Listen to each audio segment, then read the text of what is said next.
নমস্কাৰ বন্ধুসকল, স্বাগতম জনাইছোঁ আপোনালোকক আমাৰ ইউটিউব চেনেললৈ। আজি আমি আলোচনা কৰিম হাই ছেকেণ্ডেৰী অৰ্থাৎ উচ্চতৰ মাধ্যমিক দ্বিতীয় বাৰ্ষিকৰ বাবে সাহিত্য সৌৰভৰ অন্তৰ্গত যিবিলাক চেপ্টাৰ আছে সেয়া আমি মাজৰ কিনাৰৰ সকলোবিলাক প্ৰশ্ন আমি আলোচনা কৰিবলৈ আহিছোঁ। আপোনালোকে চিন্তা নকৰিব, এই কিতাপখনৰ প্ৰতিটো প্ৰশ্ন প্ৰতিটো উত্তৰৰ লগতে সকলো চেপ্টাৰ আমি পুংখানুপুংখভাৱে আপোনালোকৰ আগলৈ ব্যাখ্যা আগবঢ়াম। বন্ধুসকল, আহক পলম নকৰি আজি আমাৰ ভিডিঅ'টো আৰম্ভ কৰোঁ। এইখন কিতাপৰ হাই ছেকেণ্ডেৰী অসমীয়া ছাবজেক্টটোৰ আমাৰ এইকেইটা চেপ্টাৰ আছে। সূচীপত্ৰখন মোৰ মাতৃমুখ দৰ্শন, মগনীয়া, আনন্দৰাম বৰুৱা, হস্তি বিদ্যানৰ পুথি, ভাৰতীয় আদৰ্শত বৈৰাগ্য, চিঠি, অসমীয়া চলচ্চিত্ৰৰ গতিধাৰা, বৈজ্ঞানিক মানসিকতা কিদৰে গঢ়িব পাৰোঁ, আৰু এইকেইটা হৈছে পদ্য। আমাৰ এইকেইটা হৈছে গদ্য আৰু এইকেইটা হৈছে পদ্য। এতিয়া আমাৰ প্ৰথমটো গদ্য, মোৰ মাতৃমুখ দৰ্শন, লক্ষীনাথ বেজবৰুৱাৰ দ্বাৰা ৰচিত আমাৰ যি পাঠ আছে সেই পাঠটো আমি আৰম্ভ কৰোঁ। আহক। মোৰ মাতৃমুখ দৰ্শন। মোৰ মাতৃমুখ দৰ্শন নামৰ পাঠটিৰ লেখক কোন? লক্ষীনাথ বেজবৰুৱা। পাঠটো নিৰ্বাচন কৰাৰ উদ্দেশ্য: লক্ষীনাথ বেজবৰুৱাক আধুনিক অসমীয়া সাহিত্যৰ কাণ্ডাৰী বুলি কোৱা হয়। এইখিনিতে এটা প্ৰশ্ন হ'ব, লক্ষীনাথ বেজবৰুৱাক আধুনিক অসমীয়া সাহিত্যত কি নামেৰে জনা যায়? উত্তৰ হ'ব কাণ্ডাৰী নামেৰে জনা যায়।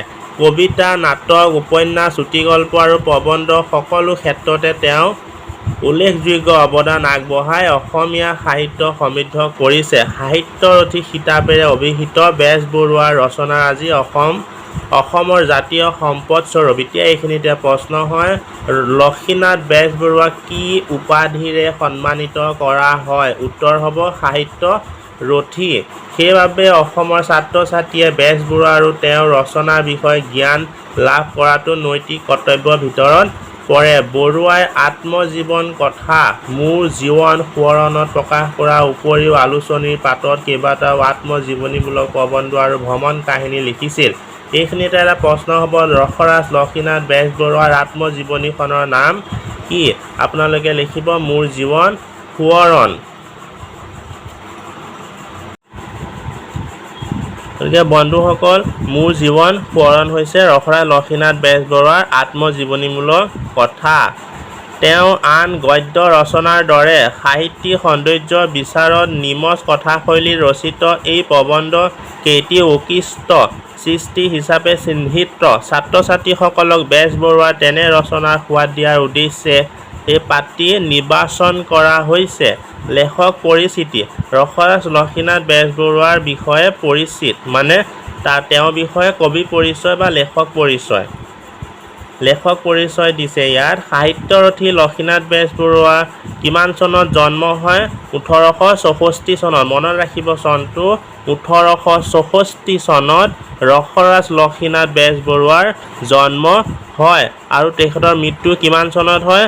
1938 চনত। অবিভক্ত নগাঁও জিলাৰ আহতগুৰিত। অবিভক্ত মানে কি?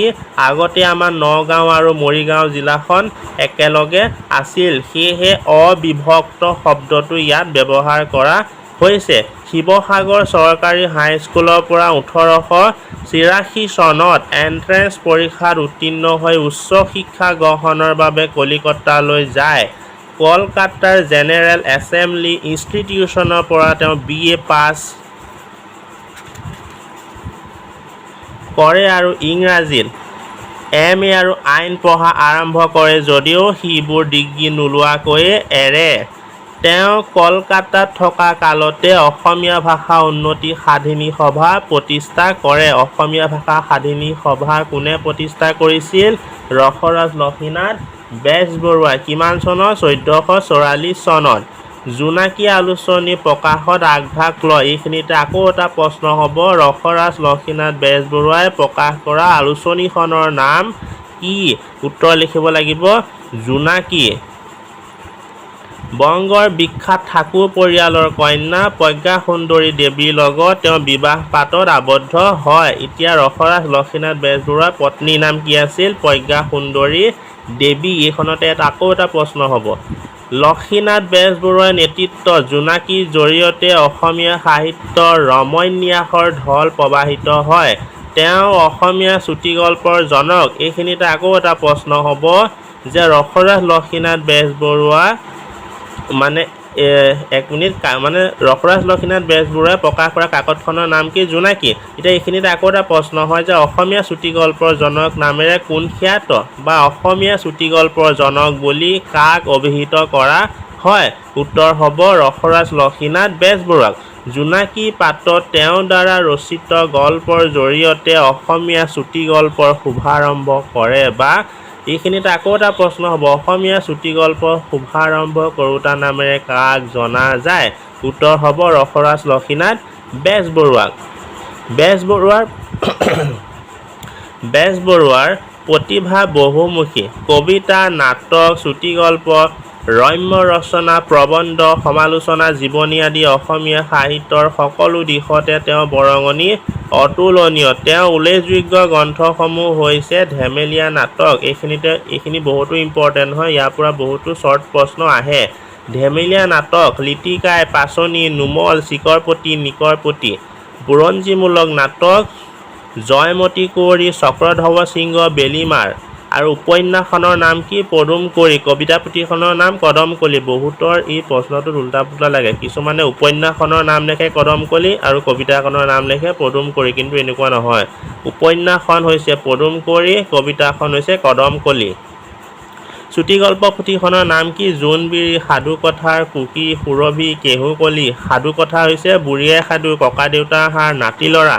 এইখিনি আপোনালোকে চাই ল'ব। এতিয়া আমি আগবাঢ়োঁ যে এতিয়া চাব তত্ত্বমূলক গ্ৰন্থ, তত্ত্বকথা আৰু শ্ৰীকৃষ্ণ কথা। বেজবৰুৱা বাঁহী আলোচনীৰ সম্পাদক আছিল। তেওঁ কোনখন আলোচনীৰ সম্পাদক আছিল? বাঁহী।